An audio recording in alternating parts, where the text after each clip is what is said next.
शक्तीपीठ महामार्गाला विरोध वाढतोय। कोल्हापूर जिल्ह्यातील शेतकरी आता आक्रमक झाल्याचं दिसतंय। माणगावमध्ये शक्तीपीठ अधिसूचनेची होळी शेतकऱ्यांकडून करण्यात आली आहे, तर आज कोल्हापुरात शक्तीपीठ महामार्ग रद्द करण्यासाठी सर्वपक्षीय मोर्चा निघतोय। गावकऱ्यांनी जोरदार घोषणाबाजी करत अधिसूचनेची होळी केलेली आहे। तर ही दृश्य आपण बघू शकतोय कोल्हापुरातली।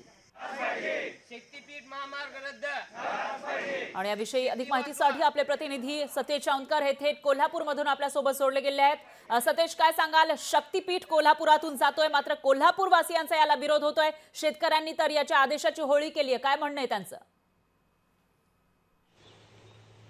नक्कीच फरा, आपल्याला माहिती की नागपूर ते गोवा असा हा शक्तीपीठ महामार्ग आहे आणि या मार्गामध्ये जवळपास 27,000 हेक्टरची शेतीचं खूप मोठ्या प्रमाणावरती नुकसान होणार आहे। ही सगळी सुपीक जमीन आहे आणि शेतकऱ्यांना त्याचा मोबदला अत्यल्प मिळणार आहे।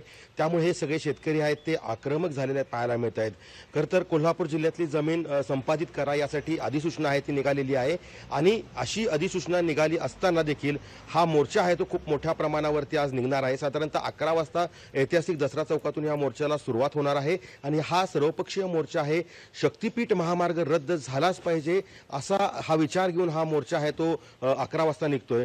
खरं तर तत्पूर्वी त्या पूर्वसंध्येलाच काही शेतकऱ्यांनी विशेषतः माणगाव इथल्या शेतकऱ्यांनी ही सगळी अधिसूचनेची होळी केल्याचं आपल्याला पाहायला मिळते आणि जोरदार घोषणाबाजी आहे ती शक्तीपीठ महामार्गाच्या विरोधात केल्याचं आपल्याला दिसून येते।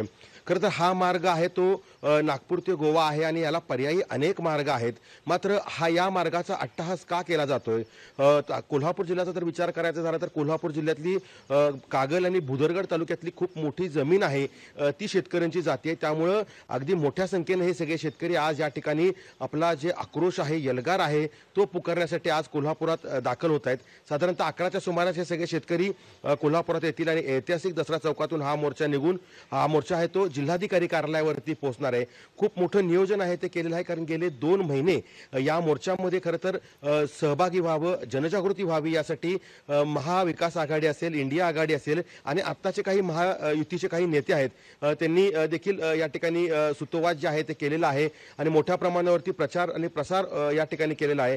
खरं तर आजच्या मोर्चामध्ये जसं महाविकास आघाडीने यापूर्वीच सांगितलेलं होतं की आम्ही मोठ्या संख्येने या मोर्चामध्ये सहभागी होतोय, मात्र काही दिवसांपूर्वीच महायुतीच्या नेत्यांनी देखील युटर्न घेतलेला आहे आणि आपला देखील जो विरोध आहे या महामार्गाला तो देखील दर्शवलेला आहे। त्यामुळे खरं तर आजच्या या मोर्चामध्ये महायुतीचे नेते सहभागी होतात का हे पाहणं महत्त्वाचं ठरणार आहे। मात्र कोणताही कायदा व सुव्यवस्थेचा प्रश्न निर्माण होऊ नये म्हणून पोलिसांनी देखील या सगळ्या मोर्चेकऱ्यांना नोटिसा बजावलेल्या आहेत। काल रात्रीच्या नोटिसा इश्यू केल्याचं जे पाहायला मिळते, त्यामुळे एकूणच जर पाहिलं तर शेतकरी एकीकडे आक्रमक आहे, दुसरीकडे पोलीस कोणताही कायदा व सुव्यवस्थेचा प्रश्न निर्माण होऊ नये म्हणून या सगळ्या कार्यकर्त्यांना नोटिसा बजावतात। त्यामुळे आजच्या मोर्चाकडे नुसतं कोल्हापूरच नाही तर संपूर्ण राज्याचं लक्ष लागलेलं आहे आणि हा मोर्चा रद्द होतो का नाही, हा मोर्चा खूप मोठ्या प्रमाणावरती यशस्वी तर होईलच, मात्र हा महामार्ग रद्द होतो की नाही हे देखील पाहणं या ठिकाणी महत्त्वाचं ठरणार आहे। आता हा जो मोर्चा या ठिकाणी काढण्याची तयारी करण्यात आली आहे, त्यामुळे मोर्चाचं स्वरूप नेमकं कसं असेल ते बघावं लागेल आणि याची दखल घेतली जाते का, हा महामार्ग रद्द होतो की काही तोडगा काढला जातो तेही बघावं लागेल। दरम्यान धन्यवाद तुम्ही दिलेल्या या सविस्तर माहितीसाठी। लोकशाही मराठी ऐका, पहा, जागरूक रहा।